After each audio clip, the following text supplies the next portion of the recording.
संतान की ऐसी हरकतों पर दे ध्यान, वरना हो जाएगा पूरे कुल का विनाश। चाणक्य ने बताई हैरान कर देने वाली बात।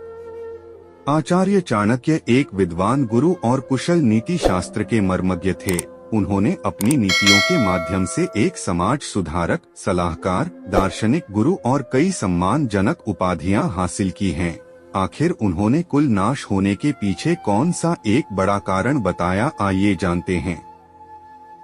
आचार्य चाणक्य के बारे में हम सभी जानते हैं और उनकी महान नीतियों से भी आप सभी परिचित होंगे ही। उन्होंने राजनीति, समाज, मानव जीवन और धन समेत आदि तमाम सारी मानव हित के कल्याण हेतु बहुत सी महत्वपूर्ण बातों को अपनी नीति शास्त्र में बताया है। यदि उनकी बातों का पालन हम आज भी कर लें तो सफलता निश्चित है।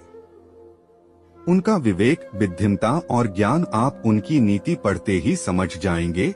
आज हम आपको चाणक्य की एक ऐसी नीति के बारे में बताने जा रहे हैं जिसमें उन्होंने कहा है कि घर की संतान यदि कुपुत्र है, यानी अच्छे कर्म करने वाली नहीं है, तो वह पूरे वंश का नाश कर देती है।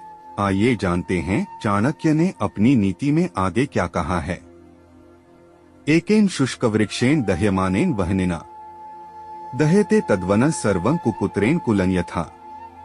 चाणक्य अपनी इस नीति में श्लोक के माध्यम से यही बता रहे हैं कि जिस तरह एक सूखे वृक्ष में अग्नि लग जाने से पूरा वन जल कर राख हो जाता है, उसी प्रकार से यदि एक कुपुत्र के कारण पूरे घर के कुल का नाश हो जाता है, दुष्ट और आज्ञा न मानने वाली संतान पूरे घर के सम्मान को नष्ट कर देती है और पूरे कुल के विनाश का कारण बनती है।